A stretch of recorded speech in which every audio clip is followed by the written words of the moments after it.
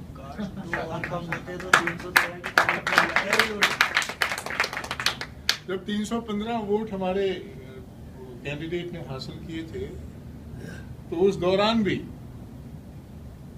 دوران بھی سیلم پور کی کسی مائناز سیاسی شخصیت کے اندر اتنا دم تو نہیں تھا کہ ہم سے ووٹوں کی طاقت سے کچھ نہیں ہوتا ہے. آپ کے پاس اگر پلاننگ نہیں ہے، ایگزیکیوشن نہیں ہے، اگر آپ کی پکڑ ایشوز پر نہیں ہے، اگر آپ لوگوں کو جانتے نہیں ہیں، آپ اگر نظریاتی طور پر مضبوط لوگ نہیں ہیں، تو آپ کو 10,000 ووٹ مل سکتا ہے لیکن آپ اس کے باوجود ختم ہو جائیں گے. کم سے کم کھلونے والے اور ہاتھی والے اور کتے والوں کی مثال تو ہے. اس لیے اس پریشر سے اپنے آپ کو آزاد کیجیے کہ صاحب اس الیکشن میں کتنا ووٹ آئے. کوئی دو رائے نہیں ہے کہ آپ کوشش کر رہے ہیں اور یہ ایگزیکٹلی 40 لوگ. آج بڑی حیرانی کی بات ہے آصف بھائی، پورے ہی 40 چلا ہو گیا. اسلامی تاریخ میں 40 کی بڑی اہمیت ہے، بڑی اہمیت ہے. 39 تھے اور وہ کفار یہ کہہ رہے تھے وہ 40واں نہیں ہونے دیں گے. 40واں نہیں ہو. آج 40واں کو جس کانٹیکسٹ میں منایا جاتا ہے یا کیا جاتا ہے وہ ایک اختلافی بات ہے، وہ ایک الگ بات ہے. لیکن آپ تشریف رکھتے ہیں، آپ اس کی تصدیق کریں گے کہ لوگ کہتے ہیں کہ وہ 40واں نہیں ہونے دیں گے. 40واں ہوا. حضرت عمر نے اسلام قبول کیا. 40واں مومن تھا وہ عظیم شخص، 40واں مومن. اور اس کے بعد ہوا کیا؟ اس کے بعد ہوا کیا؟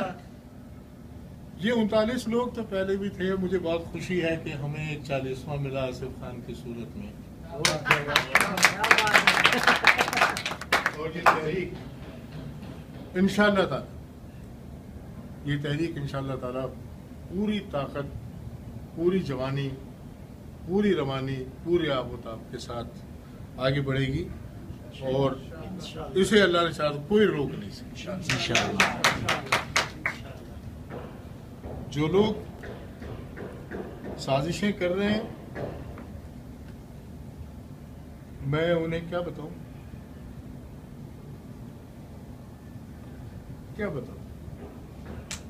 میں تو صرف اتنا ہی کہہ سکتا ہوں کہ جب سیلم پور کے لوگ ہندی اور اردو نہیں بولنا چاہتے تھے تو ہم نے لوگوں کے منہ میں انگریزی کی زبان رکھی. آج سے 10 سال پہلے جب کوئی سوچ بھی نہیں سکتا تھا کہ قانون کیا ہوتا ہے، LLB کی ڈگری کیا ہوتی ہے، تو اس زمانے میں ہم نے لا سینٹر قائم کیا. میں اپنی پرفارمنس نہیں بتا رہا ہوں، یہ میرے خون میں نہیں ہے. میں صرف اتنا جانتا ہوں کہ مجھے جو کچھ کہنا ہے سچ کہنا ہے، اپنے دشمن کے خلاف جو سچ کہنا ہے یہ میرے خون میں نہیں ہے. میں پرفارمنس اور غلط اسٹیٹمنٹ کے ذریعے اپنا قد اونچا کرنے کی کوشش کروں. جو لوگ جانتے ہیں، مجھے جانتے ہیں، میرے فیملی بیک گراؤنڈ کو جانتے ہیں، بہت اچھی طرح جانتے ہیں کہ میں اپنی چھاتی پر جھوٹ کا بوجھ لے کر مروں اس سے بہتر ہے، جیوں اس سے بہتر ہے کہ میں مر جاؤں. یہ میرا ایمان. میں کسی پر الزام لگانے کا عادی نہیں. میں جو کہہ رہا ہوں بڑی ذمہ داری کے ساتھ کہہ رہا ہوں، چاہے وہ کتنی ہی بڑی سیاسی شخصیت ہو اس ملک کی، اس سے کوئی فرق نہیں پڑتا. ہمارے درمیان نوشاد علی خان سوری صاحب موجود ہیں، بڑے دلچسپ